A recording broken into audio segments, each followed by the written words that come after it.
Drama serial गुलाम बादशाह सुंदरी की next episode बहुत ज़्यादा धमाका खेज होने वाली है। आने वाली एपिसोड में आप देखने वाले हैं कि जो बादशाह होता है वो तो अब अपने बाप की तरह असलियत पर उतर ही आता है, जुल्म करने की इंतहा करने लगता है। बादशाह तो अब बता देता है कि वो ख़त्म कर देगा, ग़ुलाम को मार देगा। लेकिन ग़ुलाम की माँ जो है वो बहुत ज़्यादा पॉसेसिव है। वो ग़ुलाम से कहती है कि चलो यहाँ से, और इधर फुप्पो भी ग़ुलाम की माँ से कहती है कि लेकर चली जाओ, लेकिन ग़ुलाम बज़िद होकर बैठ जाता है। वो कहता है कि सुंदरी के बगैर वो वहाँ से हिलेगा नहीं।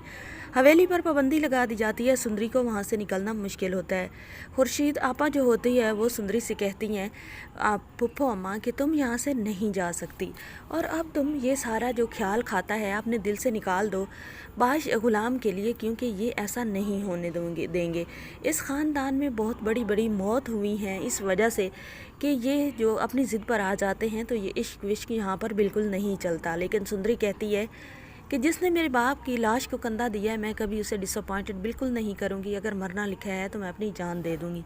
ग़ुलाम भी अपनी माँ से यही कहता है कि मरना लिखा है तो अपनी जान दे देगा। अब सुंदरी जो होती है उसके पास बादशाह आता है और उसे कहता है कि इस रूम से अगर तुमने निकलने की कोशिश की तो तुम पर भी गोली चला दूंगा। तो सुंदरी जो होती है वो कहती है कि मैं आपको निकल कर दिखाऊंगी। बादशाह अब पहरा लगा देता है और जहांदाद भी पहरा लगा देता है कि हवेली से कोई चिरंद पिरंद भी बाहर ना निकले।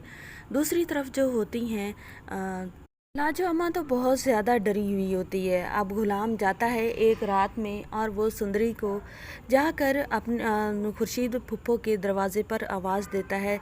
तो जैसे वो आवाज़ देता है तो जो होते हैं बादशाह के बंदे वो बादशाह को बता देते हैं। बादशाह वहाँ पर आ जाता है और ग़ुलाम को इतना मारता है कि उसे कहता है कि वो गोली चला देगा। गोली चलाने लगता है तो उसके सामने फुप्पो जो होती हैं वो आ जाती हैं और वो उसे रोक लेती हैं। तो अब ग़ुलाम जो होता है लाजो अम्मा उसे लेकर उस हवेली से उसके पाँव पर कपड़ा रखती है अपने दुपट्टे का, और उसे कहती है कि अगर तुम चाहते हो कि मैं ज़िंदा रहूं तो तुम यहाँ से चले जाओ।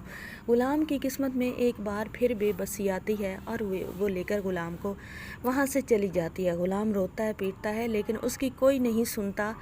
और जो होता है अब सुंदरी जहांदाद की हवेली में कैद होती है और सुंदरी की किस्मत का फ़ैसला जहांदाद और उसकी बेगम और बादशाही करने वाले होते हैं। सुंदरी कह देती है बादशाह से जाकर, ग़ुलाम से तो आप मुझे दूर कर सकते हैं लेकिन उसकी मोहब्बत मेरे दिल से नहीं मिटा सकते। ज़बरदस्ती मुझसे निकाह कर भी लें तो मैं कभी आपसे मोहब्बत नहीं करूँगी। ग़ुलाम तो भागता है उसकी तरफ पिस्टल करके कि मैं तुम्हें गोली मार दूँगा। दोबारा मेरे सामने बादशाह भागता है, ग़ुलाम का नाम भी लिया। तो अब खुर्शीद जो होती है फुप्पो वो बादशाह से कहती है कि बादशाह मेरी बेटी सदियों के बाद मिली है, प्लीज़ इस पर कोई ऐसा जुल्म मत करना जिससे मेरी कब्र की मिट्टी भी दहल जाए।